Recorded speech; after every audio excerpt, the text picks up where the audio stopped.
Congress party ఎంత ఎత్తుకు లేసిందో అంతగా తుస్సుమనిపించిందని 100 రోజుల్లో హామీలు నెరవేరుస్తామని చెప్పి నేటికి ఎలాంటి హామీలు నెరవేర్చలేదని మాజీ మంత్రి హరీష్ రావు దుయ్యబట్టారు. 2004 నుంచి ఇప్పటి వరకు గులాబీ జెండా మెదక్ పార్లమెంట్లో ఎగురుతుందని, మళ్లీ బీఆర్ఎస్ పార్టీ పార్లమెంట్లో గెలుస్తుందన్నారు. సంగారెడ్డి జిల్లా పటాన్చెరు నియోజకవర్గం రుద్రారం గ్రామంలో గణేష్ గడ్డ దేవాలయంలో పూజా కార్యక్రమాలు నిర్వహించారు. బీఆర్ఎస్ పార్టీ లోక్సభ ఎన్నికల ప్రచార రథాలను మాజీ మంత్రి తన్నీరు హరీష్ రావు, బీఆర్ఎస్ పార్టీ మెదక్ లోక్సభ అభ్యర్థి వెంకట్రామిరెడ్డి, పటాన్చెరు ఎమ్మెల్యే గూడెం మహిపాల్ రెడ్డి ప్రారంభించారు. ఈ సందర్భంగా హరీష్ రావు మాట్లాడుతూ గణేష్ గడ్డ బీఆర్ఎస్ కు కలిసి వచ్చిన గడ్డ అన్నారు. ఇప్పటికే పేద మహిళలకు పెన్షన్లు ఇస్తామన్న రేవంత్ రెడ్డి 42 లక్షల మందికి బాకీ పడ్డారన్నారు. నిరుద్యోగ భృతి, పేద మహిళలకు పెన్షన్లు ఇచ్చిన తర్వాతే ఓట్లు అడగాలన్నారు. కౌలు రైతులకు రుణమాఫీలు చేస్తామని చెప్పిన కాంగ్రెస్ ప్రభుత్వం ప్రజలను మోసం చేసిందని ఎద్దేవా చేశారు. అభయహస్తం అక్కరకు రాని హస్తమైందన్నారు. గౌరవ శాసనసభ్యులు పెద్దలు శ్రీ మహిపాల్ రెడ్డి గారు, మన ముఖ్య అతిథి గౌరవనీయులు పెద్దలు శ్రీ హరీష్ రావు గారు, మాజీ మంత్రివర్యులు, అదేవిధంగా వేదిక మీద ఉన్న మాజీ శాసనసభ్యులు గారు, పెద్ద మీ అందరి ఆశీర్వాదం కావాలని ఈ రోజు మహిపాలన్న ఆధ్వర్యంలో ఏదైతే మనం వ్రతాల పూజా కార్యక్రమం పెట్టుకున్నామో అశేష జనం పూజ అనుకొని వచ్చాం. కానీ ఇక్కడ అశేష జనం మీ అందరి దీవెనలు నాకున్నాయి.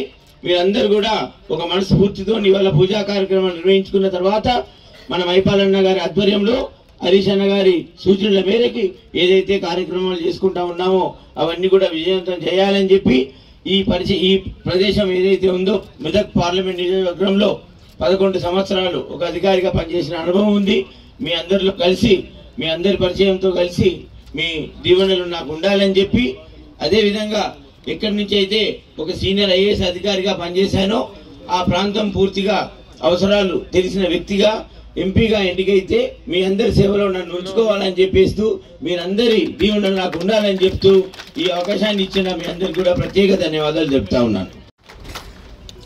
जो यूपी और नॉर्थ से भी, यहाँ ओडिशा से भी आए सो हमारे भाइयों को भी नमस्कार.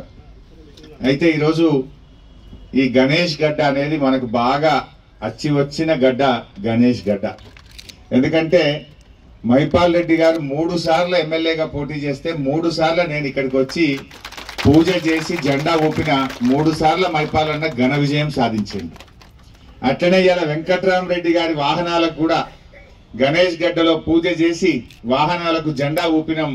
తప్పకుండా మహిపాల్ రెడ్డి బాటలో వెంకట్రామిరెడ్డి గారు ఘన విజయం సాధిస్తారనే నమ్మకం నాకున్నది. నిజంగా కూడా మెదక్ పార్లమెంట్ అంటే బీఆర్ఎస్ పార్టీ అడ్డా. ఇది 2004 నుంచి ఇప్పటిదాకా వరుసగా బీఆర్ఎస్ పార్టీ గెలిచింది. 2004 నుంచి 2024 ఇప్పుడు 2004లో జెండా ఎగిరేసినాం. 2024లో కూడా ఖచ్చితంగా బీఆర్ఎస్ పార్టీ జెండా ఎగిరేస్తారు. ఇది ఎప్పుడు కూడా మనకు ఓటమి లేదు. ఎప్పుడు మెదక్ ఎంపీ ఎన్నిక జరిగిందంటే గులాబీ జెండా పుట్టినప్పటి నుంచి ఈ జెండా ఎగురుతూనే వచ్చింది మెదక్ పార్లమెంట్ మీద. దయచేసి మా నాయకులు, మా కార్యకర్తలు మీరు కూడా గట్టిగా కృషి చేయండి. మీ అందరి సహకారం ఉంటే మళ్ళీ ఒక్కసారి తిరుగులేని మెజార్టీతో మెదక్లో మనం గులాబీ జెండా ఎగిరైపోతా ఉన్నాం. ఎందుకంటే ఇలా విషయాలు ప్రజలకు చాలా స్పష్టంగా అర్థమైనాయి. కాంగ్రెస్ ది కూడా అది పాల పొంగు లెక్క అయిపోయింది. గెలిచిండు, గంట స్పీడ్గా గెలిచిందో గంట స్పీడ్గా తుస్సున కిందికి పోయింది. అది జనాలకు అర్థమైంది.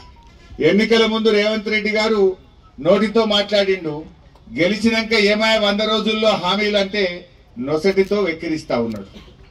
ఒకటన్నా జరిగిందా?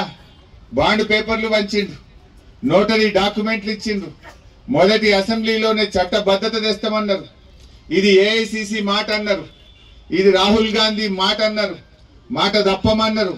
కానీ ఇప్పుడు ముఖం చాటేసింది. ఒక్కటన్నా అమలైందా? అందరికీ మోసమే. పేదలకు మోసం, మహిళలకు మోసం, రైతులకు మోసం, నిరుద్యోగ యువతకు మోసం, విద్యార్థులకు మోసం. ఒక్కరికైనా 100 రోజుల్లో హామీలు అమలు చేశారా? అక్కా చెల్లెళ్లకు నెలకు 2500 రూపాయలు ఇస్తామన్నది కాంగ్రెస్. కానీ ఇవాళ 2500 ఒక్కరికి కూడా రాలేదు. గ్యారెంటీలు అమలు చేస్తామన్నారు. ఇవాళ గ్యారెంటీలతోని నమ్మించి ప్రజలను మరొక్కసారి మోసపుచ్చాలని మభ్య పెట్టాలని ప్రయత్నం చేస్తా ఉన్నారు. అభయహస్తం అన్నారు. ఈ 6 గ్యారెంటీల పేరు అభయహస్తం అన్నారు. ఆ అభయహస్తం కాస్త అక్కరకు రాని హస్తం అయిపోయిందని చెప్పి మనం చేస్తా ఉన్నా. మీరు పటాన్చెరు దవాఖానలో పోయి ఇవాళ చూడండి, నేను చెప్పేది నిజమా కాదా. సంగారెడ్డి దవాఖానలో పోయి చూడండి, కేసీఆర్ కిట్లు బంద్ అయిపోయినాయి. ఆనాడు కళ్యాణ లక్ష్మి ఇచ్చిండు కేసీఆర్. దవాఖానకు పోతే బిడ్డకు కాన్పు చేసి కేసీఆర్ కిట్ ఇచ్చి ఆటో కిరాయి లేకుండా తల్లిని పిల్లని ఇంటికి అనిపించిండు. కాంగ్రెస్ వాళ్ళు ఏ కేసీఆర్ లక్షనే ఇచ్చిండు, మేము తులం బంగారం కూడా వెళ్తామన్నారు. వచ్చిన అదే తులం బంగారం వీళ్ళకన్నా ఒక్కరికన్నా తులం లేదు. ఈ కేసీఆర్ కిట్ బంద్ అయింది. కేసీఆర్ కిట్ బంద్ అయింది, కాంగ్రెస్ తిట్లు మాత్రం వచ్చినాయి. కిట్లు బంద్ అయినాయి, తిట్లు వచ్చినాయి. గంతే. మార్పు అంటే ఏం మార్పు వచ్చిందిరా నాయన అంటే, సర్కార్ దవాఖానలలో ఇచ్చే కిట్లు బంద్ అయినాయి, తిట్లు మాత్రం మోపాయి. గిద్ద తప్ప ఏమైనా ఉన్నది. కేసీఆర్ మొన్నోసారి సిరిసిల్లకు పోయాడేదో మాట్లాడుకుంటూ, మీరు 6 గ్యారెంటీల్లో 100 రోజుల్లో చెప్పిన దాంట్లో భాగంగా వడ్లకు 500 బోనస్ ఇస్తామన్నారు. యాసంగి వడ్లు వచ్చుడు చాలైంది, కళ్ళాళ్లకు వడ్లు వస్తున్నాయి. గా వడ్లకు 500 బోనస్ ఇవ్వమని రేవంత్ రెడ్డి గారు అంటే, ఈయన అంటాడు కేసీఆర్ నీ డ్రాయర్ ఊడగొడతా అని మాట్లాడతాడు. తెలంగాణ తెచ్చి 10 ఏళ్లు ముఖ్యమంత్రి చేసిన కేసీఆర్ మీద ఈయన మాట్లాడే భాష ఇదేనా? నువ్వు రాష్ట్ర ముఖ్యమంత్రివా, చెడ్డీ గ్యాంగ్ సభ్యుడివా నేను అడుగుతా ఉన్నా. నువ్వు మాట్లాడే భాష అదేనా నేను అడుగుతా ఉన్నా. ఏమడిగిండు కేసీఆర్? నువ్వు ఓట్ల ముంగట 500 బోనస్ ఇస్తా అన్నావు. నీ 6 గ్యారెంటీల్లో బాండ్ పేపర్ రాసి ఇంటింటికి వంచినవు. యాసంగి వడ్లు వచ్చినాయి, గా వడ్లకు బోనస్ ఇవ్వమంటే నువ్వు మాట్లాడే భాష గదా అని నేను చెప్పిన రేవంత్ రెడ్డి గారిని అడుగుతా ఉన్నా. భాష కాదు కదా, పనితనంతో ప్రజల మెప్పు పొందు. మాకంటే మంచిగా పని చేయి. కేసీఆర్ ₹1,00,000 ఇచ్చి నువ్వు తులం బంగారం ఇచ్చి పేరు పొందు. నువ్వు 15,000 బోనస్ ఇస్తాను, గదిచ్చి పేరు పొందు.